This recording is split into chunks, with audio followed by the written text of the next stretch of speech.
이번 장애인 주일을 맞이해서 장애인과 예수님, 예수님과 장애인에 대해서 우리 함께 살펴보겠습니다. 우리 한 주간 어떻게 살았는지 우리 서로 모르지만 우리 교회에 오신 것만으로도 여러분은 충분히 하나님의 은혜를 받을 자격이 됩니다. 우리 이렇게 한번 인사합시다. 하나님의 은혜를 듬뿍 받으시길 바랍니다. 시작.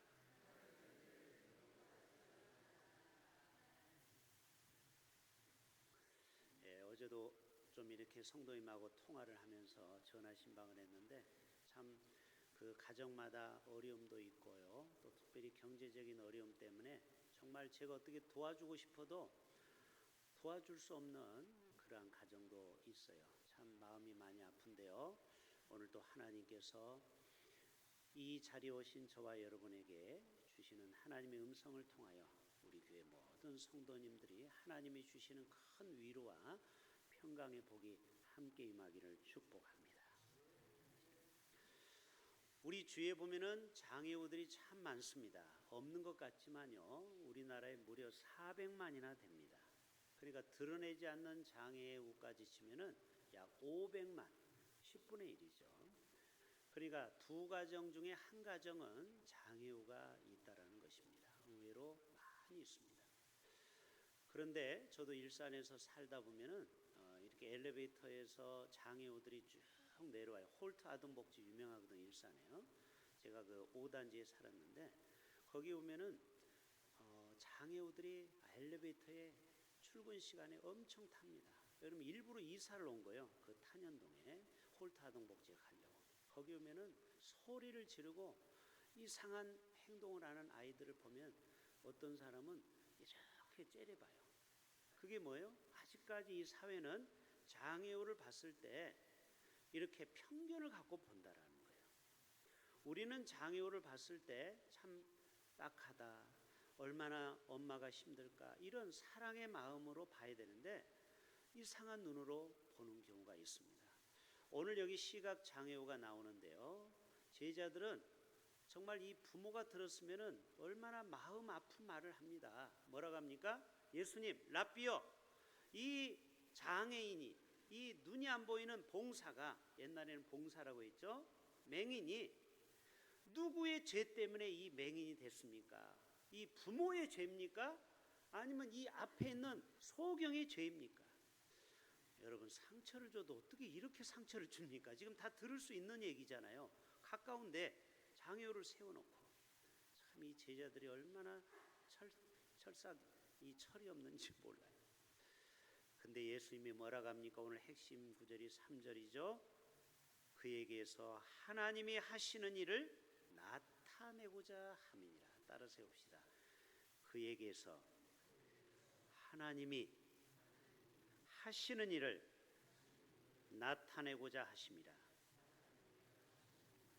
예수님은요, 이 비장애인들과 장애인이 함께 더불어서 세상에서 살아가기를 원하는 것입니다. 차별받지 않는 세상에서 살기를 주님은 간절히 원하셔요.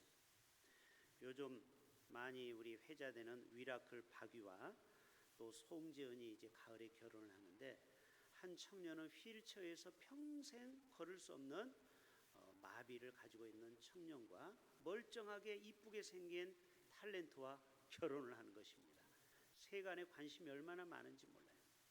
바로 주님이 원하시는 세상이 비장애인과 장애인이 결혼할 수도 있고 함께 더불어 살아가는 세상을 주님이 꿈꾼다라는 것입니다. 그러나 때때로 우리의 인생 가운데 이러한 장애로 인하여 또 여러 가지 시련을 겪고 있는 그러한 사람들이 의외로 많이 있습니다. 여러분, 육체의 장애만 가지고 있는 것이 어려움이 아니죠. 마음의 장애를 가지고 있는 것이 어쩌면 더 큰 어려움입니다. 여러분, 마음의 장애를 갖던 육체의 장애를 갖던 또 인생의 큰 고난을 당하던 여러분, 오늘 또 주님은 그 인생을 긍휼히 여기시고 회복시키기를 원하시는 줄로 믿습니다. 여러분, 남태평양 사모아 섬에 가면은 바다 거북이들이 이 모래 속에 들어가서 알을 까요. 그런데 그 옆에서 해양학자들이 보니까 너무 힘들게 산란하는 것을 보고 진통제를 넣어준 거예요. 그랬더니 새끼를 쉽게 알을 많이 부화를 하는데, 문제는 이 산모가 새끼들을 다 꿀떡꿀떡 삼켜버린다는 거예요. 잡아먹는다는 거예요. 해양학자들이 연구를 해서 왜 그런가 했더니, 진통을 겪고 태어난 새끼는 모성 본능이 있어서 절대 잡아먹지 않는데, 고통 없이 쉽게 낳으니까 그만 자기 새끼인 줄을 모르고 삼켜버린다는 것입니다. 여러분, 우리는 장애물이 없어지면 행복할 것이라고 믿어요. 아니, 그래 안 그래요? 우리 인생에 어떤 장애가 있잖아요. 어떤 사람은 건강의 장애, 물질의 장애, 또 육체적인 장애, 심리적인 장애. 이것만 없으면은 내 인생이 행복할 것 같아. 그런데 여러분, 꼭 그런 건 아니에요. 나에게 있는 그 가시 때문에, 그 장애 때문에 우리는 더 인생을 깊이 있게 겸손히 하나님의 은혜를 구하는 삶을 살아갈 수 있다라는 것입니다. 여러분, 오리도 알이 좀 큰데요. 오리도 알을 깰 때 그 깨는 힘을 가져야 이 오리가 살아가는데, 옆에서 도와주잖아요. 옆에서 뭘로 톡톡톡 쳐서 깨면은요, 오리가 어떻게 될까요? 오리고기가 됩니다. 죽어요. 쉽게 죽어요. 오리가 스스로 깨어날 수 있도록 그 고통의 시간을 하나님은 허락했는데, 그 장애, 그 고통을 남이 도와준다고 해서 그것이 자기에게 득이 되지 않는다는 거예요. 여러분, 때때로 우리 인생에 십자가가 있고 고난이 있고 장애가 있을 수 있어요. 사도 바울도 3번이나 자기 가시를 빼달라고 구했지만 허락했어요, 안 했어요? 허락하지 않았어요. 왜요? 사도 바울은 하나님의 더 큰 사도로 쓰시기 위해서 그 육체의 고난을 허락하신 겁니다. 그래서 여러분, 꼭 장애가 나쁜 것만은 아니라는 것입니다. 지금도 몸의 장애를 극복하고 세계적인 인물로 위대하게 살아가는 장애를 극복한 사람들이 많이 있어요. 자, 오늘 사진 한번 보여줘 볼까요? 첫 번째는 이 프랭클린 루즈벨트는 어떤 장애를 가졌어요? 태어날 때부터 소아마비로 다리를 절고 정상적으로 사회생활을 할 수 없는 사람이었어요. 그런데 루즈벨트는 자신의 장애를 받아들였어요. 여러분이 받아들이는 것도 중요하죠. 그래, 나는 몸이 불편해. 그러나 나는 눈이 보여. 또 나는 공부는 할 수 있어. 그래서 열심히 공부벌레처럼 공부해서 결국 대통령이 되지 않습니까? 자, 두 번째 사진 볼까요? 자, 이 우리가 잘 아는 영국 수상 중에 제일 존경받는 사람이 이 원스턴 처칠이라요. 근데 여러분, 이분이 놀랍게도 언어 장애를 가지고 있다는 거예요. 말을 할 때 버벅거리는 사람이 있죠? 이런 장애를 극복하고 노력해서 결국 위대한 존경받는 수상이 되었어요. 세 번째 인물 볼까요? 장애를 극복한 사람, 스티븐 호킹 박사는요, 대학 때까지는 정상이었는데 루게릭병이라고 알죠? 온몸이 이렇게 굳어지는 그 루게릭병에 대학에서 걸려서 평생 저렇게 불편하게 걷지도 못하고 말도 못하고 손가락도 움직이지 못하는 정말 장애를 가졌지만, 세계적인 물리학자라는 건 여러분 알고 계시죠? 그 장애를 꺾지 않고 결국 노력해서 위대한 물리학자가 되었어요. 그 다음요, 자, 여러분 베토벤 잘 아시죠? 이분도 후천적 장애를 가지고 20대 후반부터 귀가 조금씩 먹기 시작해요. 안 들리기 시작했어요. 그러나 오늘날의 위대한 베토벤의 교향곡을 만들고 위대한 음악가로 하나님 앞에 쓰임받지 않았습니까? 자, 또 한 사람이 있어요. 여러분이 잘 아는 누구예요? 한글을 창조하고 많은 발명품을 만든 세종대왕도 30대 초반에 당뇨성 망막증이라는 병이 있다고 그래요. 당뇨가 있어요. 옛날 임금들은 운동 안 하고 매일 좋은 것만 먹잖아요. 결국 당뇨병으로 인하여서 이 황색 망막이 생겨서 거의 눈이 보이지 않았어요. 그런데도 한글을 마지막까지 만들고 수많은 우리나라 백성들을 위해서 발명품을 만들게 되었습니다. 여러분, 발명왕 에디슨도 ADHD 아시죠? 주의력 결핍 과잉 행동 장애를 가져서 학교에서 쫓겨났지만 그 장애를 잘 극복해서 오늘날의 위대한 발명가로 우뚝 선 것을 보게 됩니다. 여러분, 예수님은 마태복음 11장 28절에 따라서 해볼까요? 수고하고 무거운 짐진 자들아 다 내게로 오라. 내가 너희를 편히 쉬게 하리라. 여러분이 무거운 짐은 장애라는 무거운 짐을 가지고 살아가는 사람도 얼마나 많은지 몰라요. 어떤 인생의 무거운 짐을 가지고 와도 다 내게로 오라. 내가 너희를 편히 쉬게 하리라. 여러분, 인생의 어떤 육체의 장애, 마음의 장애를 가졌더라도 주님 앞에 나오기만 하면 주님은 우리의 장애를 치유하실 수도 있고, 또 어떤 사람은 평생 장애로 그냥 살아가지만 하나님의 은혜로 위대한 업적을 남기게 될 줄로 믿습니다. 오늘 이 유대인들 랍비들은 이 사람의 눈이 먼 것이 누구의 죄냐고 물어보았어요. 여러분, 에스겔 18장 2절에 보면은 아버지가 신포도를 먹었으므로 그의 아들이 이가 시다라는 속담을 인용해요. 무슨 말이에요?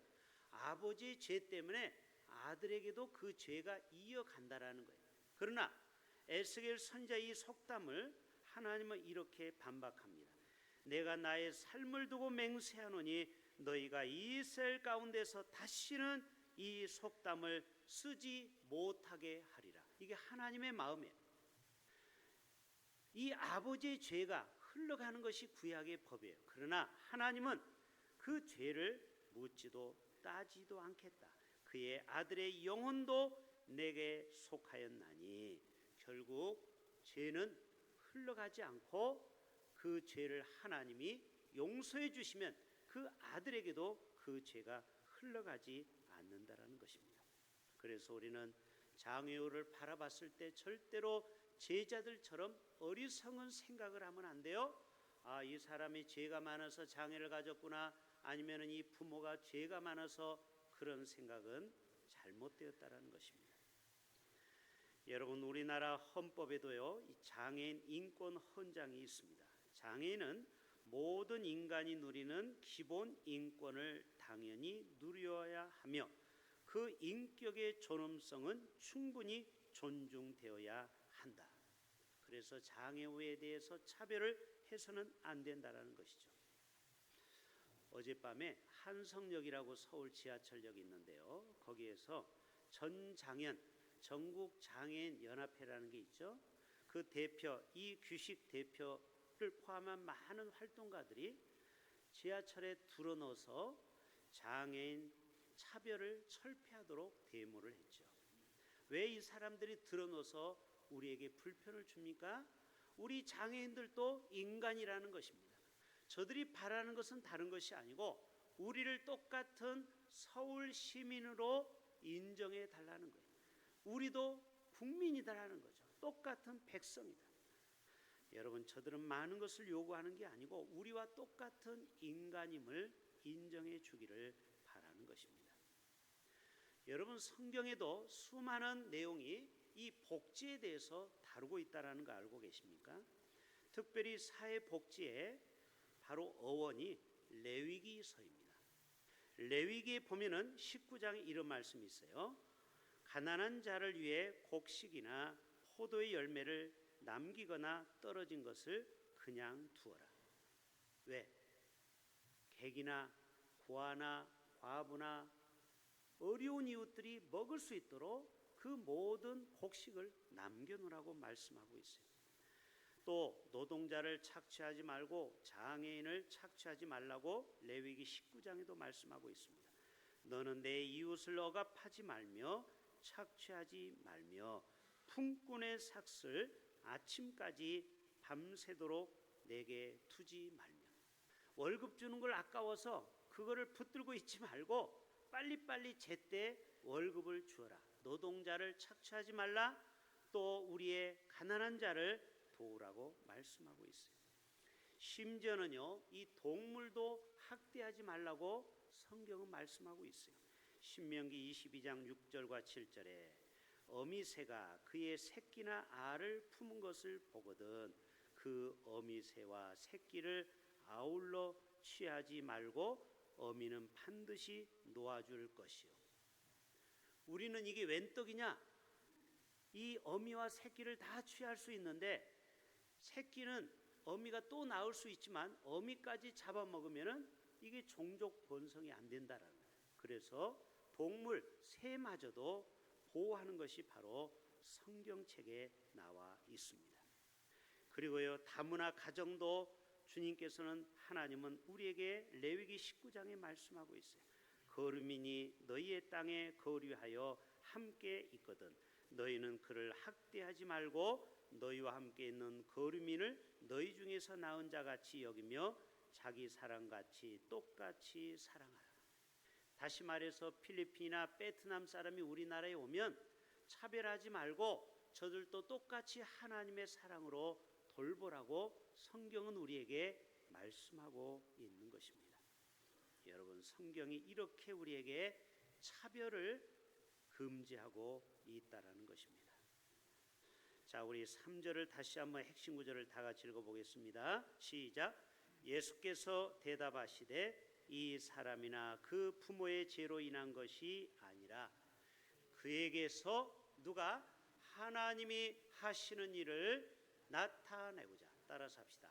하나님이 하시는 일을 드러내고자, 나타내고자. 자, 여러분, 장애우를 볼 때 이런 시선으로 보라는 거예요. 그 장애우를 통하여 하나님의 영광을 받기를 원해서 하나님이 그 가정에 장애우를 선물로 주셨다라는 거예요. 여러분, 강영우 박사 알잖아요. 이분은 중고등학교 때 공을 축구하다가 공에 눈이 맞아가지고 눈이 실명이 돼서 후천적 장애를 갖고 있었죠. 근데 여러분, 우리나라는 장애우가 살아가는데 너무 불편한 나라죠. 결국 미국으로 갔죠. 왜요? 선진국은 장애우에 대해서 훨씬 더 많은 복지가 되어 있어요. 결국 거기서 최초로 시각장애인으로서 박사학위를 받고 그리고 백악관에 들어가서 장애인에 대해서 정책 차관보를 하는 우리나라 사람으로서는 최고의 높은 지위까지 올라갔습니다. 여러분, 이분이 많은 교회를 다니면서 하나님을 자랑하고 하나님 앞에 영광을 돌리는 삶을 살다가 2022년에 돌아가셨죠. 2년 전에. 여러분, 오늘 또 하나님은 장애를 통하여 하나님의 일을 드러내고자 하신다라는 거예요. 이번 총선에서 동작을 국회의원 선거에 당선된 의원이 있죠. 누구죠? 나경원 의원이 있죠. 이분은 딸을 함께 데리고 선거를 했는데 그 딸이 누구예요? 다운증후증 환자 있죠. 다운증후증 이 아이 김유나 씨를 데리고 선거운동을 했어요. 처음에는 많이 갈등을 했다고 그랬어요. 혹시 사람들이 이상한 시선을 보낼까. 그런데 의외로 많은 사람이 응원을 해줬죠. 여러분, 이분은 서울대 법대를 나온 똑똑한 사람이고 남편도 지금 서울고법의 부장 판사로 있는 김재호 판사입니다. 인간적으로 보면은 부족함이 없는 가정에 이런 다운증후증 장애우를 하나님이 이 가정에 보내신 이유가 무엇일까요? 이분은요, 독실한 크리스찬입니다. 그래서 이 하나님이 보내온 장애우 다운증후증 자신의 딸을 옛날에는 숨겼지만 지금은 언론에 다 드러내죠. 그것을 통해서 하나님이 일하시는 것을 많이 보게 된다라는 거예요. 여러분, 장애는요 불편할 뿐이지 숨길 내용이 아닙니다. 동의하십니까? 장애는 숨길 내용이 아니에요. 하나님께 영광을 돌리는 삶을 살아갔던 이분이야말로 하나님과 사람들에게 칭찬받아야 될 마땅한 사람인 것입니다. 여러분, 오늘도 하나님은 장애우에게 어떤 관점을 갖느냐? 과거의 관점이 아닌 미래적인 관점을 갖고 우리에게 접근하기를 원해요. 이 사람이 왜 이렇게 됐을까라고 과거를 업보를 생각하는 것이 아니고 앞으로 이 장애를 가진 이 사람을 통하여 하나님이 어떤 미래의 빛난 스타로 별처럼 빛난 사람으로 만들까, 이런 미래적 관점을 갖는 것이 바로 누구의 관점이라고요? 하나님의 관점이요, 예수님의 장애우를 대한 관점이라는 것입니다. 또 하나는요, 우리가 장애우를 바라봤을 때 어떤 관점을 바라봐야 되느냐? 그 장애우를 통하여 그 가족이 구원받고 그 사람을 통하여 수많은 영혼이 구원받기를 원하시는 것입니다. 한 사람의 장애우를 통하여 그 가족이 다 예수 믿고 주 앞에 돌아오는 것입니다. 저도 이 거제도의 세장순복교회 대우조선에 다니는 그 임원의 그 집사님의 그 아들이, 거기는 아들이 다운증후증이에요. 그런데 이 아들 때문에요, 그 가족이 다 여동생도 남편도 다 예수 믿고요, 지금 얼마나 신앙생활을 잘하는지 몰라요. 어떻게 보면은 그 다운증후증 아들 때문에 그 가족이 다 구원받은 거예요. 여러분, 외적으로 보면요, 하나도 부러움이 없는 가정이 대우조선의 그 임원이죠. 또 서울대 나왔죠. 그 여자 집사님도 얼마나 미스코리아 저기 갈 정도로 정말 얼굴도 이뻐요. 남들이 보면요, 그 가정에 그늘이 하나도 없을 줄 알았어요. 그런데 들어가 보면은요, 그 아들이 장애를 갖고 있다라는 거예요. 여러분, 그러나 이것이 그 가정에는 복이 되어서 그 가족 모두가 다, 친척까지도 하나님을 믿는 위대한 가정이 되었다라는 것입니다. 여러분, 바울도 그 고난 때문에 결국은 감옥에 갇히기도 했지만 로마까지 가서 복음의 진보를 나타내 보인 거 여러분 알고 계시죠? 여러분, 때때로 장애가, 가난이, 또 고난이 우리의 인생의 길을 막는 것 같지만 그것이 우리의 인생의 진보가 된다는 사실을 여러분 기억하실 수 있기를 바랍니다. 따라서 합시다. 우리 인생의 장애가 복음의 진전이 됩니다.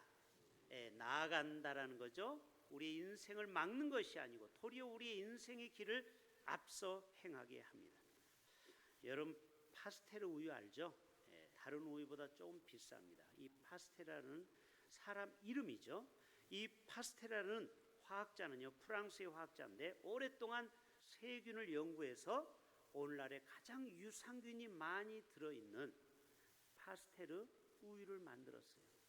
그렇다고 제가 홍보비를 받고 얘기하는 게 아니고, 그런데 이분이 장애를 있어요. 어떤 장애를 있느냐?